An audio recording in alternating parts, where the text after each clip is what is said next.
Hi y'all, welcome to my YouTube channel. My name is Share RZ, S-H-A-R, capital Z, my handle is Share RZ 007. Let's get started.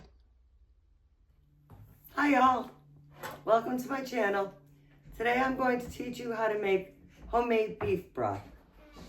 Now the difference is, if you're going to make beef broth the real way, what you need to do is get a whole bunch of bones and put them in one big tray, little tomato paste on the top of them, and then you're going to bake them for like 8 to 10 hours. Well, none of us really have time to do that. So what we're going to do is we're going to make our own beef broth that's better than just a can. Not quite as good as the other, but it's definitely a lot better. So what we're going to do is go to the store, get a couple cans of your basic beef broth. I buy low sodium because you can always add the salt later, but you can't take the salt out if it's too salty. So it's about 50 cents more a can. It's well worth it. So I took 2 cans, regular small size cans. They're 14-ounce cans, and I put them into a regular saucepan.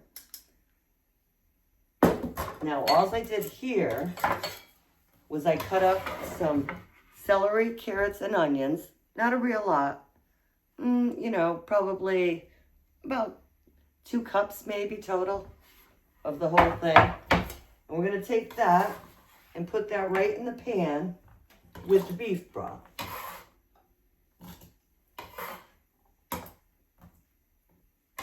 Like so. Now, all we're going to do is we're going to bring it over to the stove. We're going to turn it on high. I'm going to cover it so it gets going faster. Then once it starts boiling, we're going to turn it down a little bit, and we're going to reduce this now. It comes up to about here right now. We're going to reduce it to half. So basically, with 2 cans, you end up with 1 good can, because all the flavor from the celery, onions, and carrots will go into the broth and make it a whole lot better. So let me just get this started on the stove. Okay, I'm back. I got the beef broth on the stove simmering to reduce it to half. And now I'm going to teach you how to make a roux. A roux is a thickener, and you could make a light roux for like a white sauce, or you could go darker and darker and darker. In this case, because I'm going to be using it tomorrow to make a steak sauce, I'm going to go and make it darker, which is just more time cooking. It takes a while, but it's well worth it. A roux is equal parts butter and flour. So I have 4 tablespoons butter, and I have 4 tablespoons flour. What I'm going to do is I'm going to go over the stove. I'm going to get this butter melted first, and then we'll add the flour. Okay, we're over by the stove. I've got the beef broth simmering. You can see that. It's still got a ways to go, so we're going to just leave it on the back burner. And I have that like on medium heat, maybe a little bit higher. Make sure it's starting to reduce, but not enough yet. Now over here, I started the butter, and you got to be careful because butter burns. But the 4 tablespoons butter are in here, and what I'm going to do is I'm going to slowly add the 4 tablespoons of flour to the butter, stirring at the same time. So we're going to, stirring is very important because the butter, like I said, can burn. So there's one, it's starting to melt. Here's another, stirring, stirring, stirring.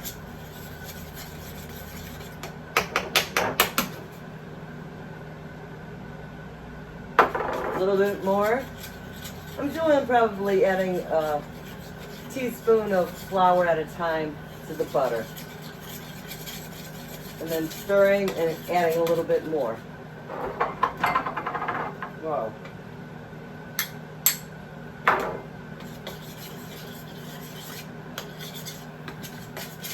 Okay, now, as you can see, it's a very, very light color.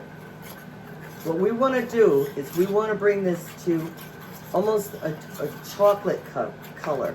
And it'll start turning a little darker, a little darker. It's going to take a while.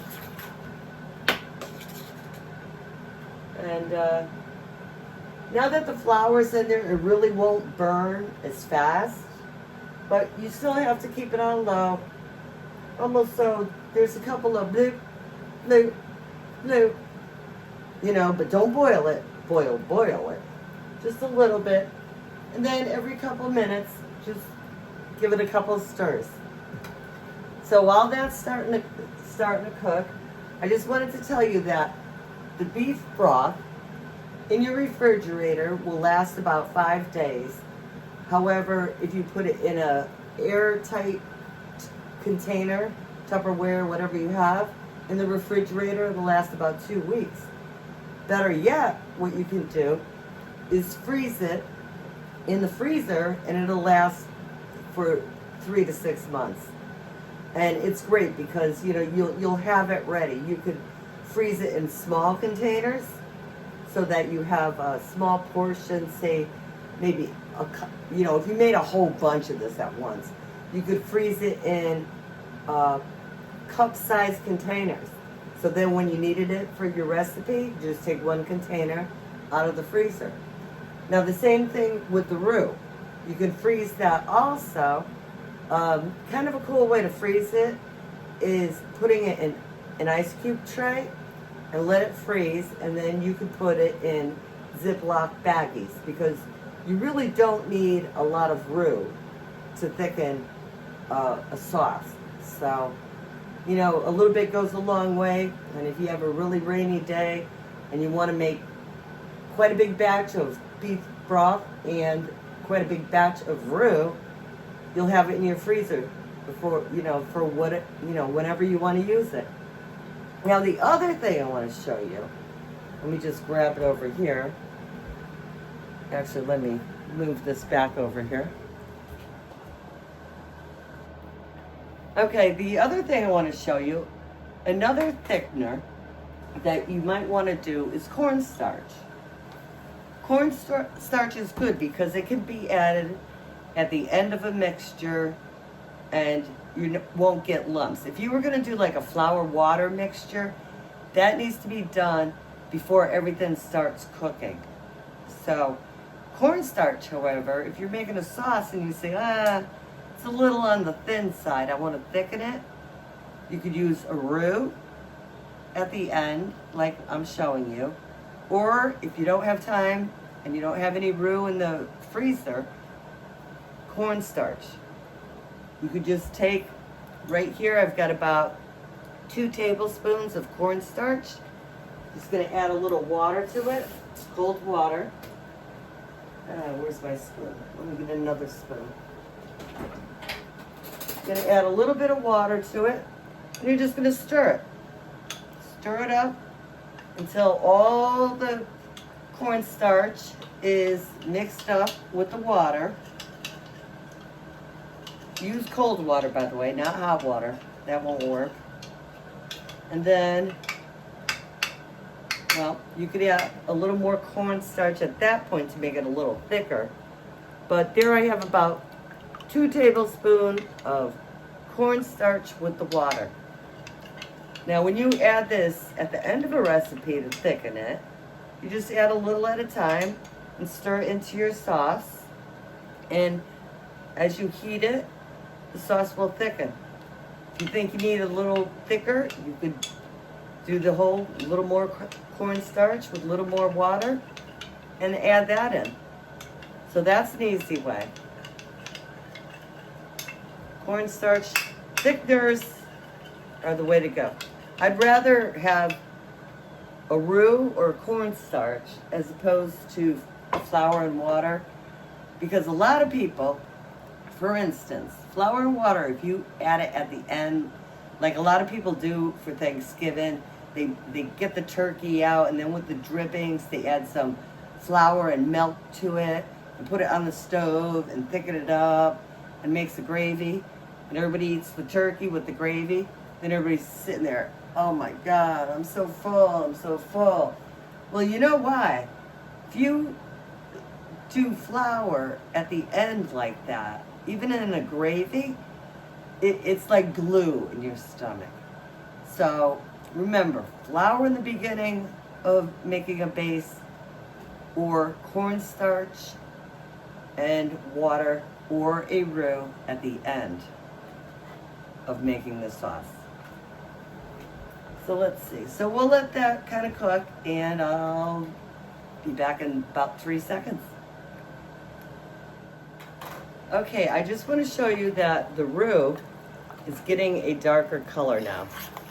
It's kind of like a golden brown right now, but we want to go darker than that. So I'm going to put it back on the stove for a few more minutes, probably about 5 or 10 more minutes. Then I'll be back in about 2 more seconds. Okay, well, our roux is done. We got it to this beautiful dark, nice dark color. It's going to have a nice consistency, and it's going to thicken up my sauce for my steak sauce tomorrow. So we're just going to let that cool, and then we're going to put it in a little container, put it in the refrigerator once it's cold. And now I just want to show you the beef. I'm not going to say beef broth anymore. That's too hard to say. Let's call it beef stock. And actually, stock is better than broth. And at this point, it is stock. So I don't know if you could see it, but it's reduced to half. It was up here, and now it's down there.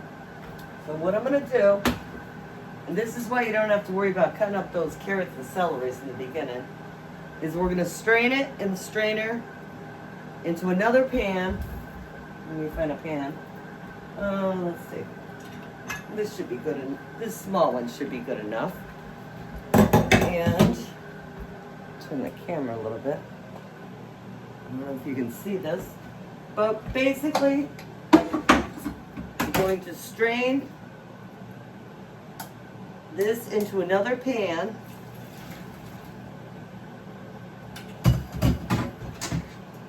So you have your carrots and your celery in there, and we have just our beef stock in the small pan. I'm gonna let the beef stock cool, then I'll put it in the refrigerator for tomorrow. As far as these veggies, I don't know, most of the nutrition is out of them and the flavor's out of them. So you could put them in your compost pile, or you can just throw them in the garbage can. And I think that's it for today. If you enjoyed this video, subscribe to my channel, Share RZ, SHAR, capital R, capital Z. My handle's at ShareRZ 007. That's 007. Creative, right? Anyway, thanks, and hope you tune in again. I'll be making my steak with the sauce with what I made today. Have a good one.